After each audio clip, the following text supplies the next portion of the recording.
I wasn't planning on buying a second-hand phone. It just happened. My old one slipped out of my hoodie pocket on a bus and vanished before I even noticed. When I called the number, it rang twice, then went dead. I couldn't afford a new one. Rent was already killing me. So I opened the Classifieds app and started scrolling through the used electronics listings.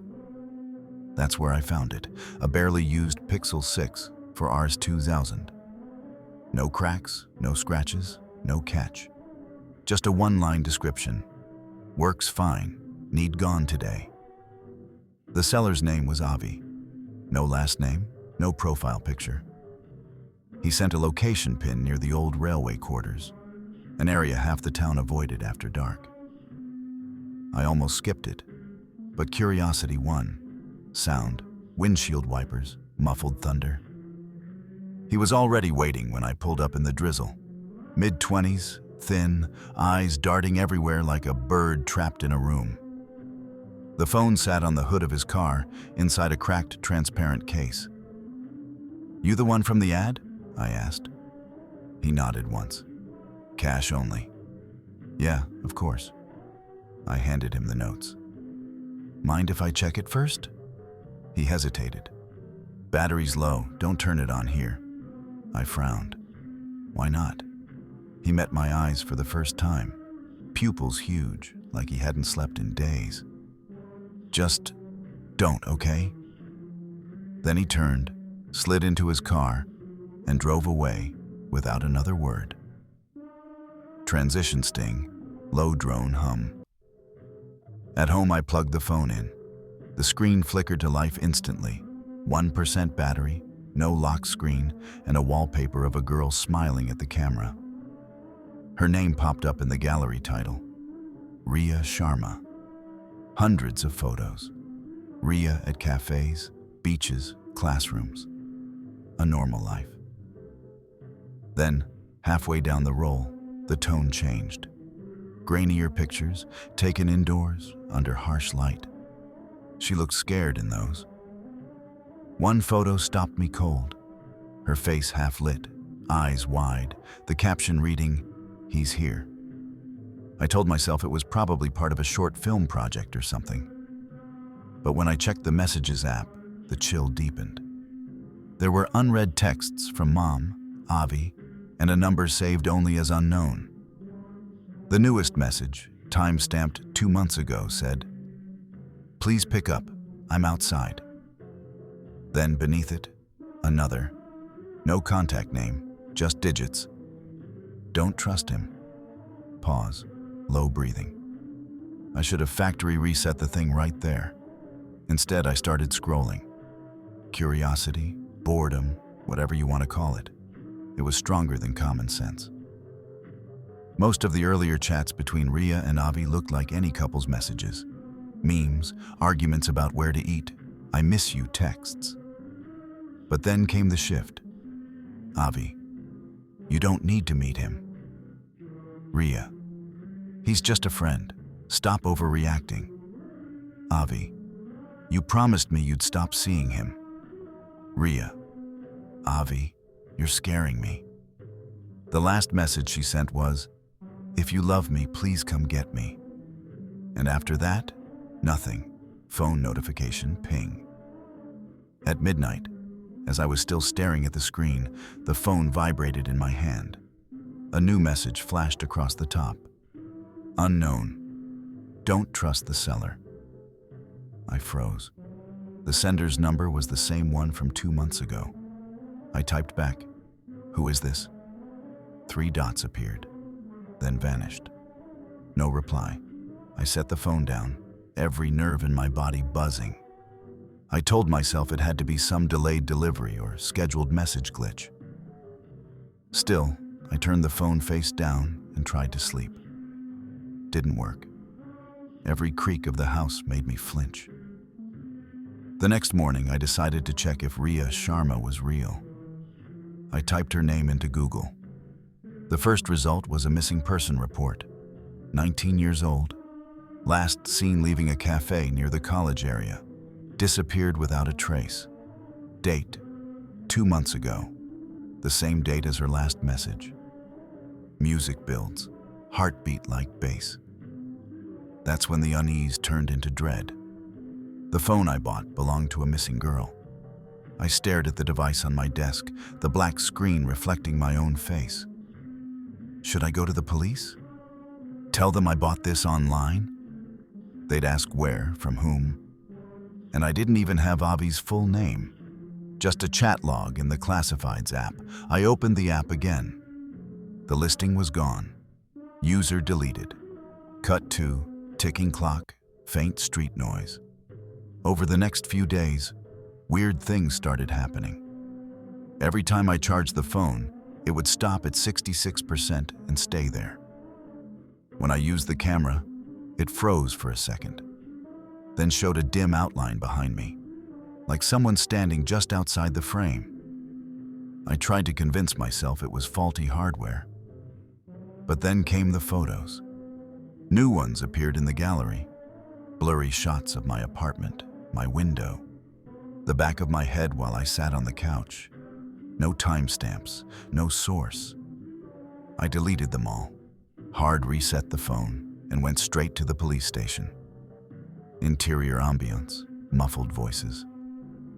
The officer behind the counter looked half asleep. "Missing person case?" he asked after I explained. "Yes, sir. I think I have her phone." He took it, scrolled for a minute, then shrugged. "Could be. Leave your number. We'll call if we need details." That was it. No follow-up, no statement. Just another file on his desk. When I got home that night, the phone was already on my table. I hadn't even realized I'd left it there. Or maybe the officer had handed it back absent-mindedly. Its screen lit up. One new message. Unknown. "You shouldn't have gone there." Short silence. I turned off the device and threw it into a drawer. For 3 nights, I didn't touch it. Tried to forget. But the dreams started. Dark rooms, muffled screaming, flashes of that terrified face from the gallery. I'd wake up drenched in sweat, heart racing. Finally, on the 4th night, I pulled it out again. There was a new file in Notes, created 1 hour earlier. The title was my full name. Inside, just 2 words. He knows. I dropped the phone. At that exact moment, a knock sounded at my door. 3 soft taps. Sound design, faint heartbeat, Rain Building. It was nearly 1:00 a.m. I looked through the peephole. Nothing but the dim hallway. I stood there for a full minute before opening the door a crack. No one. Just a folded paper lying on the floor. It was a photo, printed, glossy, fresh. Me, standing at my own window. Deep breath. I barely slept. By morning, I'd made up my mind. I was done with this cursed thing. I grabbed the phone, wrapped it in newspaper, and decided to dump it at the nearest lake. On the way, I stopped at a tea stall for a quick break. My phone buzzed. Not the Pixel, my regular backup phone. A message from an unknown number. "Don't throw it away. You still don't know what he did." I stared at the screen until the chai went cold. Then curiosity. That same stupid thing that started all of this crept back in. Maybe there was something on the phone, evidence, something that could help find Ria. I turned it on again. The lock screen wallpaper had changed. It wasn't her smiling anymore. It was a screenshot of my own face from last night, taken through my window. Narrator pause, voice lower, slower. That's when I realized whoever sent those messages wasn't gone. They were watching me, using that phone as bait, and Avi wasn't just a random seller. He was connected to her disappearance. I sat on the floor, breathing through my palms. The photo on the lock screen still stared back at me, my own face, frozen mid-blink, taken from outside my window. Whoever had done this wasn't just some hacker. They were here, near. I opened the curtains. The lane below was empty, a dog pawing at a garbage bag, a faint glow from a distant streetlight. No one there. Low hum, fluorescent light flickers. My first instinct was to run. Instead, I decided to look for proof. If I could find where the picture came from, maybe I could figure out who was behind it. The video folder. There was one I'd ignored before, a folder called REC. It had a padlock icon beside it. I tapped. Password required. I tried Zhao. Wrong. 1234. Wrong. Then, without me touching anything, the lock disappeared. The folder opened on its own. Inside, 9 videos. Each file name was a date. The latest one was the day I bought the phone. Sound cue, camera click, hiss of air conditioner. The first few clips showed Ria smiling awkwardly at the camera, like vlogs. She was talking to someone behind it. "You said you'll help me record the project?" she laughs. A male voice answers off screen, soft, familiar somehow.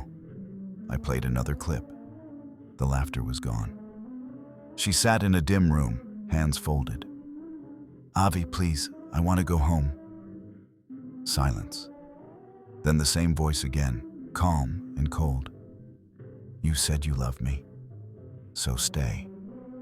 The final clip made my skin crawl. The phone faced a bare wall, faint sobbing echoing. Then a shadow moved across the lens, tall, lean, unmistakable. Low whisper.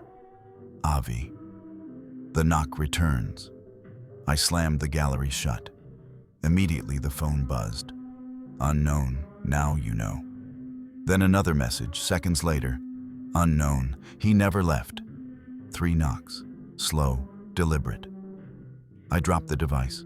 Same sound as before, same rhythm. I crept toward the door, every muscle screaming not to. Through the peephole, nothing. But when I looked down this time, there wasn't a photo. There was the same phone case I'd seen that first night. Cracked, transparent, faint smear of dried blood inside the edges. Mine was still on the device. This was another one. The trail. I grabbed my keys and left. I didn't care about the rain or my slippers slapping against the pavement. I needed to find Avi. The Classifieds app had deleted his listing, but I remembered the location pin, the railway quarters. When I reached, the gate hung open.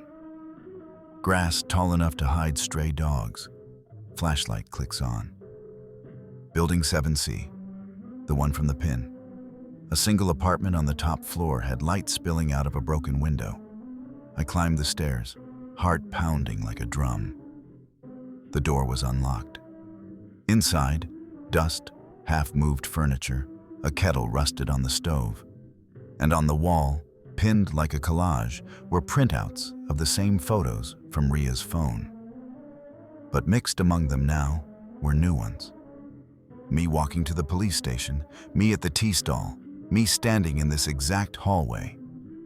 Short silence, then faint whisper of wind through broken glass. Someone had been documenting me the same way. The basement. There was one more door in the back, small, half covered by a hanging bed sheet. A padlock dangled open. The staircase behind it led down into darkness.